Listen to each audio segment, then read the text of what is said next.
अस्सलाम वालेकुम दोस्त साहब, आप कैटर ऑनलाइन पे खुशामदीद। दोस्त साहब, वीज़ा मिलने के बाद प्रोटेक्टर करना पाकिस्तान में बहुत ही औखा काम है, मुश्किल काम है। और कई दफ़ा तो आते जाते बंदे के जो है ना बस हो जाती है, लेकिन प्रोटेक्टर का जो काम होता है वो ख़त्म नहीं होता। अगरचे बहुत सारी चीज़ें अब ऑनलाइन हो चुकी हैं, लेकिन उसके बावजूद भी जो ख्वारी है और जो आना जाना है, जो चक्कर लगाना है, वो कम नहीं होता। इस वीडियो में मैं आपको बताऊंगा, डिटेल से बताऊंगा कि जाने से पहले कौन से डॉक्यूमेंट्स रेडी करने हैं और कितनी फ़ीस लगती है और कहाँ पे, किस काउंटर पे क्या जमा करवाना है, सब चीज़ आपको डिटेल में बताऊंगा।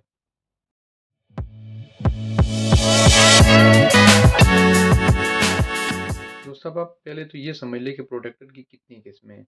प्रोटेक्टर की बेसिकली दो किस्में हैं। अब एक तो होता है कि आपका कंपनी स्पॉन्सर्ड वीज़ा होता है, या जो आपका जो यूनियन होता है, जो मेन पावर सर्विस वाला होता है, ठीक है, वो आपका जो प्रोटेक्टर करवा लेता है, सबके साथ कलेक्टिवली आपका करवा देता है। और दूसरी बात ये होता है कि एक वीज़ा, जो दूसरा वीज़ा होता है जिसकी मैं बात कर रहा हूँ दूसरे टाइप की, वो होता है जी सेल्फ वीज़ा। यानी कि आपने खुद से वीज़ा लिया होता है। फ़र्ज़ करें कहीं पे आपका एजेंट इन्वॉल्व होता है उसमें या नहीं इन्वॉल्व होता, बाज़ औक़ात आप ऑनलाइन अप्लाई करते हैं, आपको जॉब मिल जाती है, या आपका मामू या चाचू या भाई या कुछ भी किसी और तरीके से कोई बग़ैर एजेंट के आप अपना काम करवा लेते हैं, ये होता है जी सेल्फ प्रोटेक्टर, ठीक है? यानी कि आप अपना प्रोटेक्टर खुद करवा रहे हैं, कोई जो मेन पावर सर्विस वाला है, ठीक है, वो नहीं करवा रहा। तो ये बेसिकली दो किस्में होती हैं प्रोटेक्टर की। अब नेक्स्ट स्टेप क्या होता है, जब आप इमिग्रेशन के, यानी कि जो bureau of immigration overseas employment है, जब आप इनके दफ्तर जाएं प्रोटेक्टर बनाने के लिए, तो आपने क्या करना है कि अपने साथ अपनी ओरिजिनल पासपोर्ट लेकर जाना है। जो भी आपका वीज़ा डॉक्यूमेंट आया अपने एम्बेसी से लिए, वो वीज़ा डॉक्यूमेंट आपने अपने साथ लेकर जाना है। इसके अलावा मैं सेफ साइड के लिए बता रहा हूँ, वैसे ज़रूरी नहीं होता, अपने वालिद और वालदा का, या जो है ना वाइफ का, ठीक है, अगर आप शादीशुदा हैं तो अपने साथ उनके ओरिजिनल जो आईडी कार्ड है वो लाजमी लेकर जाएं, ठीक है। अच्छा, जब ये सब करने के बाद अगर आप खुद का वीज़ा, यानी कि आपने सेल्फ पे वीज़ा लिया है और आप अपना प्रोटेक्टर खुद करवा रहे हैं, ठीक है, उसके लिए आपने क्या करना है, एक स्टाम्प पेपर बनवाना है, यानी कि बयानी हल्फी बनवाना है, एफिडेविट बनवाना है।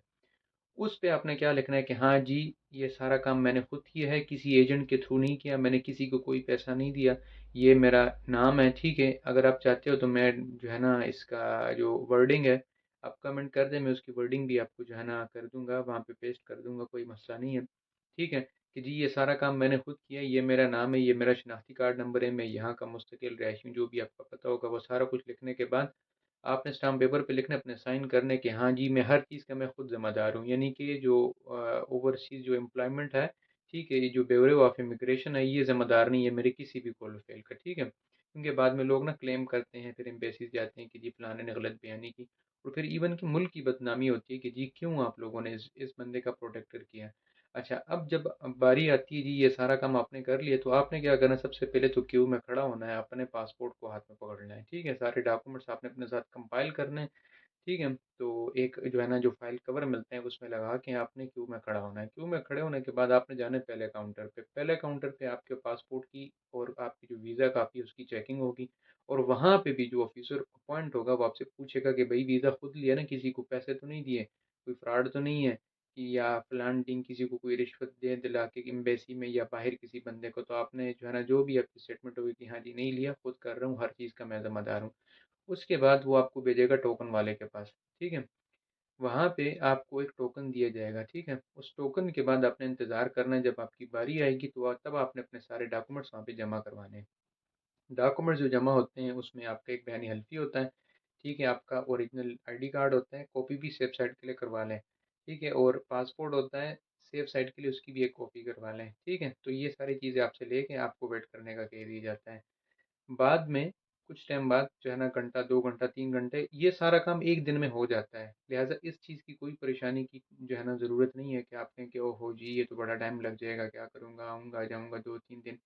अच्छा, एक और बात, एजेंटों से, टाउट माफिया से खबरदार रहें। कोई एजेंट, कोई टाउट माफिया आपका काम नहीं करवा सकता। आजकल सारा कुछ ऑनलाइन है, खड़े होना है आपने कैमरे के सामने, फिंगरप्रिंट लगनी है आपकी, लगनी है, ठीक है।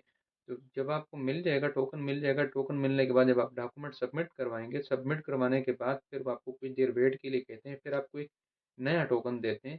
बाज़ औक़ात नहीं भी देते, बाज़ औक़ात दे देते हैं, लेकिन अगर देते हैं या नहीं देते वो तो एक बात की बात है, लेकिन वहाँ पे आपकी तस्वीर बाकायदा ली जाती है, ठीक है? आपके फिंगरप्रिंट लगते हैं, सब कुछ होता है। उसके बाद आपको प्रोटेक्टर आपके पासपोर्ट पे प्रोटेक्टर जो है ना पेस्ट कर दिए जाते हैं और आपको एक फॉर्म भी दे दिए जाते हैं, जो आपके ना पासपोर्ट पे स्टेपल कर देते हैं। अच्छा, अब बारी आती है ना इसकी फ़ीस की।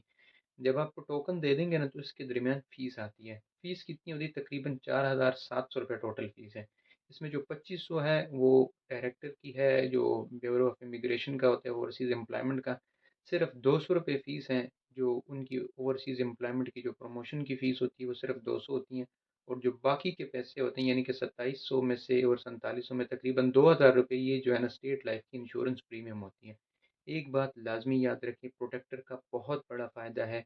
ये जो कार्ड होता है, ठीक है, ये आपके पासपोर्ट पे होता है, ये आपके एयरपोर्ट पे चेक होता है, दूसरे मुल्क जब जाते हैं तो वहाँ पे भी चेक होता है और इसका जो आपको एक रसीद देते हैं ना, वो रसीद लाज़मन घर वालों को दे दिया करें। खुदा ना ख़ास्ता कोई इंजरी कुछ भी हो जाता है, मौत आ जाती है, देखिए किसी का कोई पता नहीं है कितना अरसा ज़िंदा रहना है। लेकिन अगर कुछ होता है इन केस तो उनकी कुछ माली इमदाद हो जाती है। ठीक है? तो दोस्तों अब उम्मीद है ये वीडियो आपको अच्छी लगी होगी। दुआओं में याद रखें, अच्छी लगे तो दोस्तों के साथ लाज़मी शेयर करें, सब्सक्राइब भी चैनल को लाज़मी करें। अस्सलाम वालेकुम।